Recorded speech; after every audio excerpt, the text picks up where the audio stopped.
বর্তমান পরিস্থিতিতে দেশের যা ভয়াবহ অবস্থা তাতে আমরা সবাই কম বেশি আতঙ্কে আছি।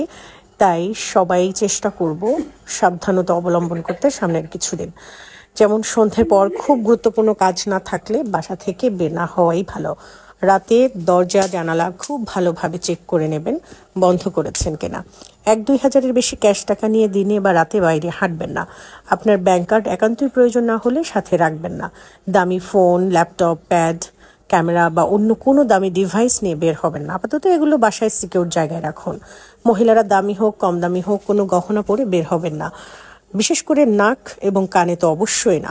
রাস্তায় ফোন বের করে টেপাটেপি করবেন না বা ফোনে কথা বলবেন না। বাসে উঠলে জানালার পাশে না বসার চেষ্টা করবেন। জানালার পাশে বসুন বা না বসুন, পকেট থেকে ফোন বের করবেন না। প্রাইভেট কারে থাকলেও কারের জানালা বন্ধ রাখুন। অপরিচিত কারোর সাথে একদম কথা বলবেন না এবং অপরিচিত কারো দেওয়া কোনো কিছু টাচ করবেন না। অপেক্ষাকৃত নির্জন রাস্তা দিয়ে কোনোভাবেই একা একা যাবেন না। যদি মনে হয় কেউ আপনাকে ফলো করছে, মান সম্মানের ভয় না করে দৌড়ে কোনো জনসমাগমে চলে যান।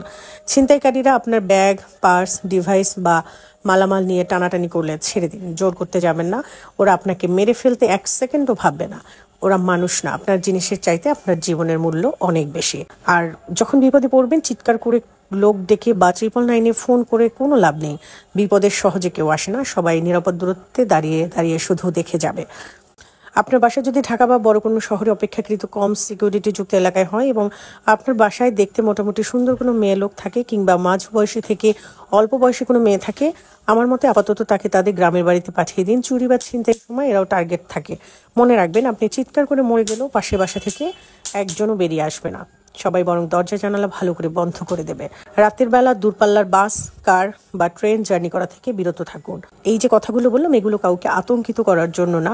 এতে যদি একজনও উপকৃত হয়, এটাই আসলে অনেক। সাবধানতার উপরে আসলে কোনো কিছুই নেই।